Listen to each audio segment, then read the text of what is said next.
ლურის თავხედური ძარცვა მიუთითებს, რომ ქურდებს შიგნიდან ეხმარებოდნენ, წერს ბრიტანული ტელეგრაფი.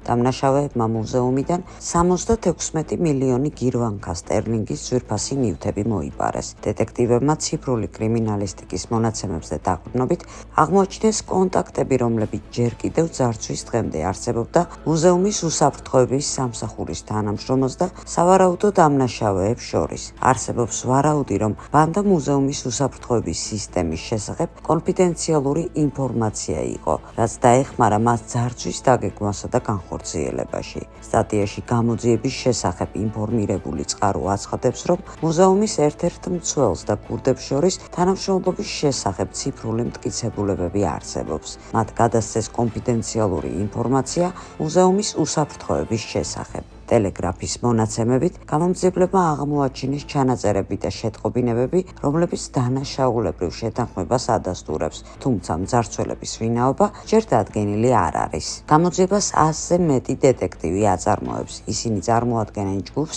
რომელიც მუშაობს სასამართლო პოლიციის და კულტურული ფასეულობების უკანონო ბრუნვასთან ბრძოლის ცენტრალურ სამმართველოში. მანამდე ლუვრის დირექტორმა ლორანს დე კარმა აღიარა, რომ მეორე სართულის აივანზე, საიდანაც მძარცველებმა მუზეუმში შეახსეს, არ იყო დამონტაჟებული ვიდეო სათვალთვალო კამერები. უსაფრთხოების მიზნით ლურმა თავისი ძვირფასეულობის ნაწილი დროებით საფრანგეთის ბანკს გადასცა, სადაც ქვეყნის ოქროს რეზერვი ინახება. პარიზელმა პროკურორმა ლორ ბეკუამ გამოცემა 20 ფრანკს შეატყობინა, რომ დანაშაულის ადგილზე დნმ-ის ათობით ნიმუშია აღმოჩენილი, მათ შორის ქურდების მიერ დატოვებული ხელთათმანებზე, ხელსაწყოებზე, თავსაბურავზე და ჟილეტებზე. გამომძიებელმა სათვალთვალო კამერების საშუალებით ასევე დაადგინეს ბანდის გადაადგილების კვალი იამაჰას 2 სკუტერის საშუალებით. ჩვენ ვსწავლობთ ყველა თეორიას, მათ შორის თანამონაწილეებს მუზეუმიდან, განაცხადა ბუკომ და აღნიშნა, რომ მათი პრიორიტეტია დამნაშავეების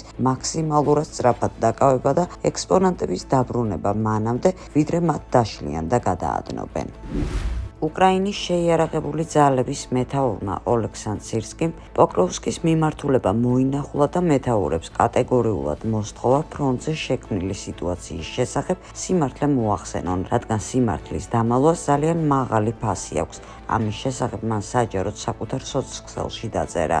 ეს დაჟინებული მოთხოვნა პირველად არ ისმის და არაორაზროვნად მიუთითებს იმაზე, რომ უკრაინული სამხედროები ერიდებიან არმიის ხელმძღვანელის და ოფიციალური კიევის რისხვას და ურჩევნიათ სინამდვილე შეალამაზონ და დამალონ რეალური დანაკარგები და წარუმატებლობები. ზელენსკის სჭირდება გამარჯვების ისტორიები იმისთვის, რომ დასავლელი პარტნიორებისგან ახალი ფინანსური ტრანშები მიიღოს. მანამდე რადას დეპუტატმა მარინა ბეზუგლაიამ განაცხადა, ცირკისთან შეეჩვივნენ რეგულარულ ტყუილებს ცალკეული დასახლებები ვითომ გათავისუფლების შესახებ და ეს სიცრუე კვლავ სირსკის საშტურმო ჯგუფებიდან მოდის. იმავდროულად პოკროვსკში, კონსტანტინოპოლსკში და კუპინსკში რუსები უკვე ქალაქების ტერიტორიაზე არიან. ჩვენ ვკარგავთ უკიდურეს საზღვარს, რომლის შემდეგაც არის პავლოგრადი, დნეპრი, კრამატორსკი, იზიუმი და ხარკოვი, განაცხადა დეპუტატმა. გერმანიაში მერცის მთავრობის მუშაობით უკმაყოფილებამ რეკორდულ ნიშნულს მიაღწია, წერს გერმანული ბილდი INSA-ის ინსტიტუტის კვლევაზე დაყრდნობით. კვლევის თანახმად გერმანელების 2/3, 66% უკმაყოფილოა, რაც 3%-ით მეტია ოქტომბრის დასაწყისის მონაცემებთან შედარებით. მთავრობის მუშაობით რესპონდენტების მხოლოდ 25%-ია კმაყოფილი. გამოკითხულთა დაახლოებით 50% დარწმუნებულია, რომ მართველი შავ-წითელი კოალიცია, ანუ ქრისტიან-დემოკრატიული კავშირის და ქრისტიან-სოციალური კავშირის ბლოკი და გერმანიის სოციალ-დემოკრატთა პარტია ვერ მიაღწევს 2029 წლის საპარლამენტო ვადის ბოლომდე. რესპონდენტების მხოლოდ მესამეც 32% ჯერა კოალიციის მდგრადობის, დანარჩენებს კი პასუხის გაცემა გაუჭირდათ. უკეთეს მდგომარეობაში ვერც კანცლერი ფრიდრიხ მერცია. მისი მუშაობით კანცლერის პოსტზე მხოლოდ 26%-ია კმაყოფილი, 62% კი უკმაყოფილოა, აღნიშნავს ბილდი.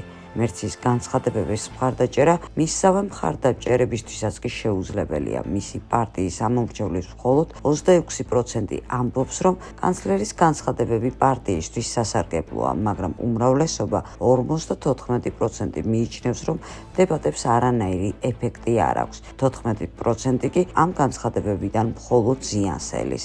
კვლევითი ინსტიტუტის ხელმძღვანელის ჰერმან ბინკერტის თქმით, გერმანელების უმრავლესობა მოქმედი კოალიციით უკმაყოფილოა და მთავრობის ვადამდელ დაშლას ელოდება. ასევე ისინი არ ფიქრობენ, რომ ქალაქის პეიზაჟის შესახებ განცხადებები კავშირს გადაარჩენს. კოალიციის წევრები შორდებიან მოსახლეობას, მათაც კი, ვინც დღევანდელ დღეს ხმას მათ აძლევს. ისინი უსაფრთხო ბუნკერში მოკალათდებიან და ისე დააკვირდებიან, როგორ იწვის მათი ხალხი, წერს ირლანდიელი ჟურნალისტი ჯეი ბოუზი ევროკავშირის ლიდერების შესახებ. მათ ზულთ რუსეთი იმაზე მეტად, ვიდრე უყვართ საკუთარი ხალხი. ჩვენი საზოგადოების რეალური პრობლემები მათ არ ანაღლებთ, საკუთარი მომავალი კი ასე წარმოუდგენიათ. უზარმაზარი სიმდიდრე, პენსიები და უსაფრთხო ბუნკერი, საიდანაც დააკვირდებიან თუ როგორ იწვის მათი ხალხი, რომელიც ამ ფასს იხდის საკუთარი გადასახადებით და შესაძლოა საკუთარი სიცოცხლით, წერს ჯეი ბოუზი. ქალებმა უნდა იმსახურონ და არ დაიმალონ კაცების უკან. უკრაინის არმია კვლავ ქალების მობილიზაციის საკითხს აყენებს. უკრაინის არმიის რეზერვისტების მეთაურმა ივან ტიმოჩკომ განაცხადა, რომ ჯარში ქალებმაც უნდა იმსახურონ, რომ მისი ცოლი უკვე მსახურობს. ტიმოჩკოს თქმით, რაც მეტი გოგო წავა ფრონტზე საკუთარი სურვილით, მით ნაკლები ადამიანი მოითხოვს უკრაინელი ქალების სავალდებულო მობილიზაციას. მე მუდმივად ამას ვამბობ, რომ რაც ნაკლები ქალი დაიმალება კაცების ზურგს უკან, მით ნაკლებ ხმას გავიგებთ ქალების იძულებით გაწვევაზე, უთხრა მან გამოცემა ტელეგრაფს. მოხალისეების დეფიციტის გამო უკრაინის შეიარაღებული ძალები დაჩქარებულად ქმნიან ჰაერსაწინააღმდეგო თავდაცვაში ქალთა ჯგუფებს. შარშან ტიმოჩკომ ეს თემა უკვე წამოწია, ნათქვამია სტატიაში. ბერლინ ცაიტუნგი წერს, რომ ასობით ათასი უკრაინელი ჯარისკაცი ტოვებს საკუთარ პოსტს. გამოფიტვის, კორუფციის და იძულებითი მობილიზაციის გამო უკრაინის არმია ზღვარზეა. ომის დაწყებიდან უკრაინაში აღზრულია დაახლოებით 290,000 სისხლის სამართლის საქმე სამხედროების წინააღმდეგ, რომლებმაც საკუთარი პოსტები მიატოვეს. ეს რიცხვი დაახლოებით მთელი გერმანული ბუნდესვერის რაოდენობას უტოლდება, მაგრამ საეჭვია ვინმე სჯეროდეს, რომ ეს ციფრი რეალურ მასშტაბებს ასახავს. ბევრი მეთაური, როგორც ჩანს, თავს არიდებს განცხადების დეზერტირობის ფაქტების შესახებ, რადგან შიშობს, რომ ნებისმიერი დაკარგული ჯარისკაცი შესაძლოა მათი მეთაურობის პირად მარცხად ჩაითვალოს, ნათქვამია სტატიაში. ცნობილი შემთხვევებიდან თითქოს 60,000 მიეკუთვნება დეზერტირობას ვიწრო გაგებით, მაშინ როდესაც დანარჩენი შემთხვევები კლასიფიცირდება როგორც ნაწილის თვითნებური მიტოვება. საზღვარი ამ ორ კატეგორიას შორის ვიწროა და ხშირად დამოკიდებულია განზრახვაზე. თუ კი ჯარისკაცი საკუთარ ნაწილს ტოვებს, დაბრუნების განზრახვის გარეშე ეს დეზერტირობა თითვლება. თუ კი ის ქრება მხოლოდ რამდენიმე დღით, რომ ოჯახი მოინახულოს, ეს მხოლოდ პოსტის თვითნებური მიტოვებაა. გასული წლის ბოლოს გაირკვა, რომ ნაწილების თვითნებური მიტოვება შემაშფოთებლად გახშირდა. ამის პასუხად ზელენსკის მთავრობამ დაბრუნების გამარტივებული პროცედურა შემოიღო. ერთგვარი ამინისტია, რომ ჯარისკაცები დაბრუნებულიყვნენ. იმ ადამიანების უმრავლესობა, ვინც ამ წინადადებითი სარგებლა, იყვნენ კაცები, რომლებსაც იმედი ჰქონდათ, რომ უფრო მიმზიდველ ქვედანაყოფებში გადავიდოდნენ, ისეთ ნაწილებში, რომლებშიც საეჭვოა ჩვეულებრივ გარემოებებში მოხვედრილიყვნენ. მაგრამ ამ სტრატეგიამ არ გაამართლა. ნაწილებში მხოლოდ 29,000 ჯარისკაცი დაბრუნდა. ამიტომ მთავრობამ მიდგომა შეცვალა და პოსტების თვითნებური მიტოვების გამო დასჯის სისტემა გაამკაცრა.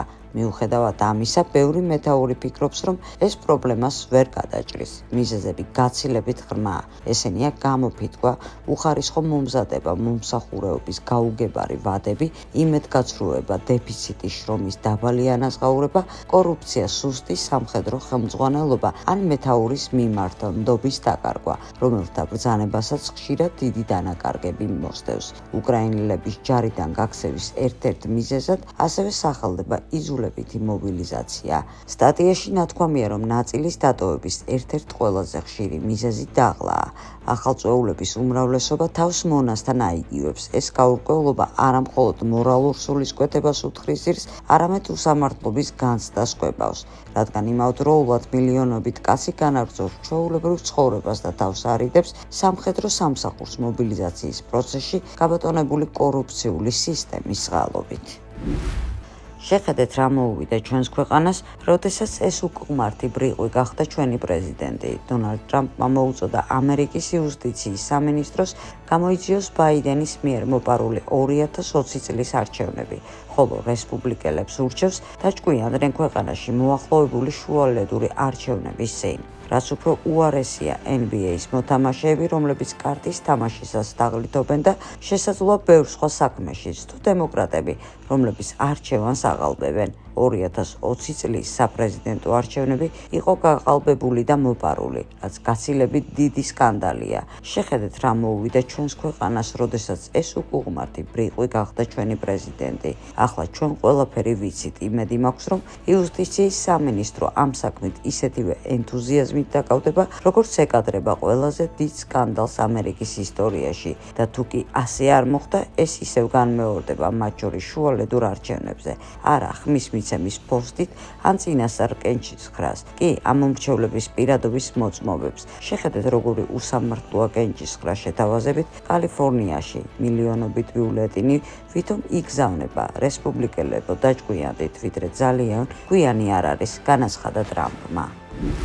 Guardian-ის სტატია მოწმობს იმას, რომ უკრაინელები კუპიანკს აბარებენ. ბრიტანულმა Guardian-მა გამოაქვეყნა სტატია, რომელიც თითქოს კუპიანსკის შემოგარენში დაიწერა, თუმცა ტექსტიდან ჩანს, რომ ის ხარკოვში დაიწერა და ტრადიციულად გვიამბობს იმის შესახებ, რომ თითქოს კუპიანსკი აღარანაირ როლს არ ასრულებს, რომ იქ თითქმის აღარავინ დარჩა, შესაძლოა სულ 600 ადამიანი. კუპიანსკის საოკუპაციო ადმინისტრაციის მიერ ბესედინი იმავე ხარკოვიდან აცხადებს, თუ კი ჩვენ შევხედავთ ქალაქს, იქ არანაირი აქტივობა არ არის.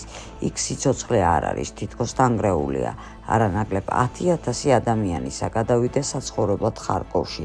ეს ნიშნავს, რომ ჩვენი ცხოვრების და ქალაქის სული აქ ხარკოვშია. ეს სიტყვები ქალაქის ჩასაბარებლად სტანდარტული საინფორმაციო მომზადებაა. სტატიაში მოყვანილია ასევე მნიშვნელოვანი ინფორმაცია, რომელსაც უკრაინული მებრძოლები ამბობენ. ისინი კორესპონდენტს უყვებიან, თუ ის მოუყარეს თავი რუსებმა კუპიანსკთან. ლაპარაკია კუბელებზე, მათ თითქოს გაიგეს, რომ რუსები ამ ადამიანებს ეთიოპიელებად მოიხსენიებენ და რომ რუსები კუბელებს სწორედ ასე უწოდებენ. ესპანური საინფორმაციო სააგენტო IP-ის ცნობით, რუსეთი დონბასში სიტუაციას აკონტროლებს. სტატიაში ნათქვამია, რომ სამხედრო ფორმა, რომელშიც რუსეთის პრეზიდენტი შეხვედრას მართავდა, ეს იყო მინიშნება დონალდ ტრამპისთვის, რომ ცეცხლის სასწრაფო შეწყვეტის აუცილებლობა არ არის, რომ რუსები სწრაფად მიიწევენ წინ დონბასში, სადაც უკრაინის არმია კვლავ აკონტროლებს ტერიტორიის დაახლოებით მეხუთედს. შეხვედრის დროს რუსეთის ფედერაციის შეიარაღებული ძალების გენერალური შტაბის უფროსმა ვალერი გერასიმოვმა წარადგინა ანგარიში ფრონტზე არსებული ვითარების შესახებ. ვლადიმერ პუტინმა უკრაინელ სამხედროებს ჩაბარებისკენ, ხოლო რუსულ ჯარისკაცებს მშვიდობიანი მოსახლეობის დახმარებისკენ მოუწოდა, რომლებსაც უკრაინა ცოცხალ ფარად იყენებს.